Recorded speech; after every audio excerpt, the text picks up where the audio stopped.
வாணியம்பாடி வட்டாட்சியர் அலுவலகத்தில் நடைபெற்ற ஜமாபந்தி நிகழ்ச்சியில் மாற்றுத்திறனாளி பெண்ணிடம் மாவட்ட ஆட்சியர் நலம் விசாரித்து ஓய்வூதியத்தை உயர்த்தி வழங்கினார். திருப்பத்தூர் மாவட்டம் வாணியம்பாடி வட்டாட்சியர் அலுவலகத்தில் இன்று ஜமாபந்தி தொடக்க நிகழ்ச்சி நடைபெற்றது. இதில் மாவட்ட ஆட்சியர் தர்பகராஜ் கலந்து கொண்டு மரக்கன்றுகளை நட்டு வைத்து ஜமாபந்தி நிகழ்ச்சியை தொடங்கி வைத்தார். பின்னர் குழந்தை தொழிலாளர்கள் ஒழிப்பு குறித்து விழிப்புணர்வு உறுதிமொழி எடுத்துக் கொண்டனர்.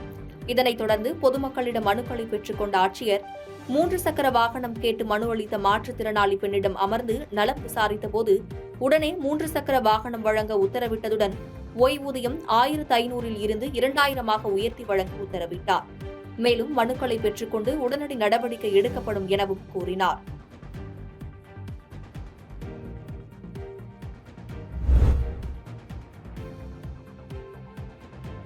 கரூரில் உலக குருதி கொடையாளர் தினத்தை முன்னிட்டு நடைபெற்ற பேரணியில் 500க்கும் மேற்பட்டவர்கள் கலந்து கொண்டு விழிப்புணர்வு ஏற்படுத்தினர். சர்வதேச குருதி கொடையாளர் தினம் ஆண்டுதோறும் ஜூன் 14ஆம் தேதி கடைபிடிக்கப்படுகிறது. இதனையொட்டி கரூர் அரசு மருத்துவக் கல்லூரி மருத்துவமனை மற்றும் ஆராய்ச்சித்துறை சார்பில் விழிப்புணர்வு பேரணி நடைபெற்றது. இதனை மாவட்ட ஆட்சியர் தங்கவேல் கொடியசைத்து தொடங்கி வைத்து பேரணியில் பங்கேற்று விழிப்புணர்வு ஏற்படுத்தினார். அரசு மருத்துவக் கல்லூரி மருத்துவமனை வளாகத்தில் தொடங்கிய இந்த பேரணி காந்தி கிராமம் விளையாட்டு திடல் வரை சென்று மீண்டும் மருத்துவமனை வளாகத்திலேயே நிறைவுற்றது. இந்த பேரணியில் பங்கேற்றவர்கள் இரத்த தானம் வழங்குவதின் அவசியம் குறித்த பதாகைகளை கையில் ஏந்தியவாறு சென்றனர். நிகழ்ச்சியில் மருத்துவமனை இரத்த வங்கி மருத்துவர் அறிவழகன், மருத்துவர்கள், செவிலிய கண்காணிப்பாளர்கள் உட்பட 500க்கும் மேற்பட்டோர் பங்கேற்றனர்.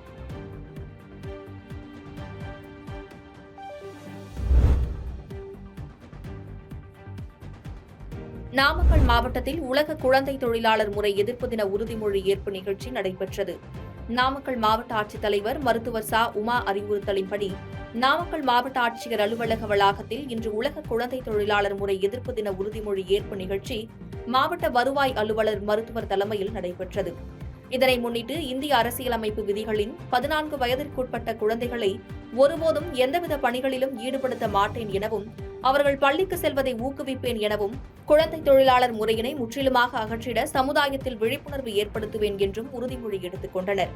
இதனைத் தொடர்ந்து கையெழுத்து இயக்கம் மற்றும் விழிப்புணர்வு வாகனத்தினை மாவட்ட வருவாய் அலுவலர் தொடங்கி வைத்தார்.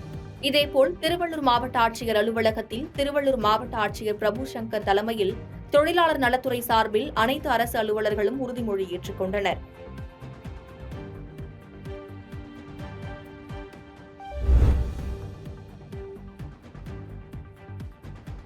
செங்கம் அருகே கிராம சாலையோரம் குப்பைகளுடன் மருத்துவ கழிவுகளை கொட்டி தீயிட்டு எரிப்பதால் நோய் தொற்று ஏற்படும் அபாயம் உள்ளதாக கிராம மக்கள் வேதனை தெரிவித்துள்ளனர். திருவண்ணாமலை மாவட்டம் செங்கம் அடுத்த மேல்புழுதியூர் ஊராட்சியில் வீடுகளில் தூய்மை பணியாளர்கள் வாங்கும் மக்கும் குப்பை, மக்கா குப்பைகளை தரம் பிரிக்காமல் அதனை அருகிலுள்ள கிராம சாலை ஓரம் கொட்டி செல்வதாக குற்றம் சாட்டும் அப்பகுதி விவசாயிகள் கொட்டப்படும் குப்பைகளில் இருந்து மருத்துவ கழிவுகள், மாத்திரைகள் இருப்பதையும் தூய்மை பணியாளர்கள் கண்டுகொள்ளாமல் அதனை தீயிட்டு கொளுத்துவதால் விவசாய நிலத்தில் வேலை செய்யும் போது புகையை சுவாசித்து நோய் தொற்று ஏற்படும் அபாயம் உள்ளதாக விவசாயிகள் வேதனை தெரிவிக்கின்றனர்.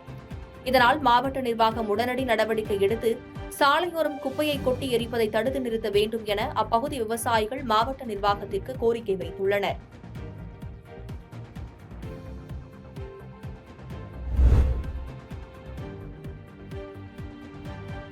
மாவட்ட காவல்துறை கண்காணிப்பாளர் உத்தரவின் அடிப்படையில் திமுக பேரூராட்சி மன்ற துணைத் தலைவர் மீது SC/ST வன்கொடுமை தடுப்புச் சட்டத்தின் கீழ் வழக்கு பதிவு செய்யப்பட்டுள்ளது.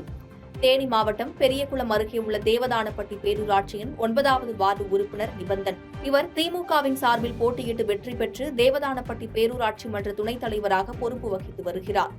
இந்நிலையில் துப்புரவு பணியாளர்களை ஒருமையில் பேசி ஜாதி பெயரை சொல்லி திட்டியதாக கடந்த 3 மாதங்களுக்கு முன்பாக மாவட்ட காவல்துறை கண்காணிப்பாளர் அலுவலகத்தில் புகார் அளிக்கப்பட்டுள்ளது. இந்த புகாரின் அடிப்படையில் கண்காணிப்பாளர் உத்தரவின் அடிப்படையில் காவல்துறையினர் SC/ST வன்கொடுமை தடுப்புச் சட்டத்தின் கீழ் வழக்கு பதிவு செய்து விசாரணை மேற்கொண்டு வருகின்றனர். பாதகம் செய்பவரை கண்டால் நாம் பயங்கொள்ளலாகாது பாப்பா, மோதி மிதித்து விடு பாப்பா, அவர் முகத்தில் உமிழ்ந்து விடு பாப்பா. அண்மை செய்திகளை உடனுக்குடன் தெரிந்து கொள்ள இணைந்திருங்கள் இயம்நாடு தொலைக்காட்சியுடன்.